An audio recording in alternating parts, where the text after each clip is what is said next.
Good morning everyone. অনেক দিন পর তোমাদের সাথে একটা উইকেন্ড ব্লগ শেয়ার করব। দাওয়াতটা ছিল আমার মামা বাড়িতে।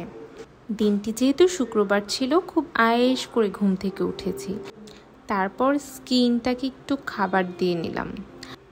Now I am glowing, right? হ্যাঁ, নতুন নাম রেখেছে আমার নামের সাথে মিলিয়ে, তাই ওকে একটু রাগাচ্ছিলাম। তারপর চলে গেলাম ডিরেক্ট কিচেনে, চাটা গরম করে নিলাম। চা ছাড়া তো সকাল অপূর্ণ। আমার মা আর এনায়া এখন সারা দিন এটা দেখে। এদিকে আমি আয়েশ করে আমার সকালের নাস্তাটা কমপ্লিট করছিলাম। তারপর একটু বের হয়েছিলাম, কিছু কেনাকাটা ছিল। বাহিরে ভীষণ গরম। বাসায় এসে রেডি করে নিলাম কি পরবো। আর সেদিন আমি আমার খুব ফেভারিট একটা ড্রেস ক্যারি করেছিলাম, সাথে ব্যাগটা এত সুন্দর ছিল। তারপর চলে গেলাম আমার মামা বাড়িতে, মানে মামাতো বোনের শ্বশুর বাড়িতে। সেখানে বাচ্চা কাচ্চা ছিল, সব বাচ্চা কাচ্চার সাথে আবার আমার অনেক ভাব। দাওয়াত মানে আত্মীয় স্বজনের সাথে দেখা হবে, খুব ভালো একটা সময় কাটবে।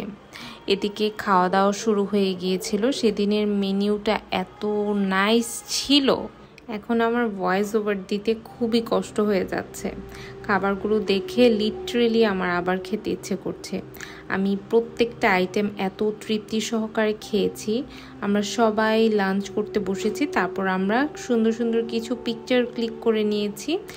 দোজ আর বিকেলের নাস্তা, মানে একটা খাবার খেয়ে উঠতে না উঠতেই আরেকটা খাবারের পালা চলে এসেছে। আর প্রত্যেকটা আইটেম দেখে এখন আমার আবারও খেতে ইচ্ছে করছে। সবার সাথে খুব ভালো একটা সময় কাটানো, এটাও কিন্তু একটা লাইক ব্লেসিং। যার যেটা ভালো লাগছিল সবাই নাস্তা করছিল, আর আমি মজা করে একটা চা পান করছিলাম। দাওয়াতের 2 দিন আগে আমার মামা নতুন গাড়ি কিনেছে, তাই আমরা লং ড্রাইভে বের হয়েছিলাম কাজিনরা।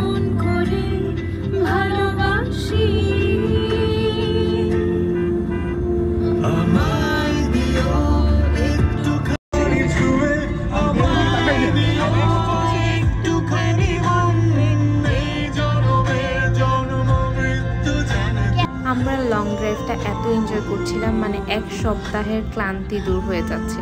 অ্যান্ড হঠাৎ এই গানটার প্রতি আমাদের অবসেশন হয়ে গিয়েছিল।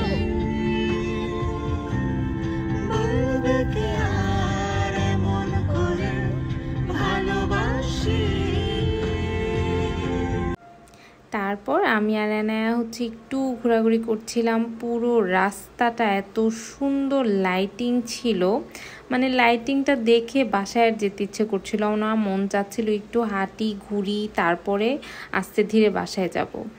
শেষ একটা উইকেন্ড, বাসায় চলে আসলাম। হোপফুলি আপনারা অনেক এনজয় করেছেন।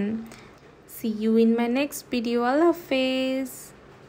এনায়া, তুমিও বাই বলে দাও। Bye bye, tata.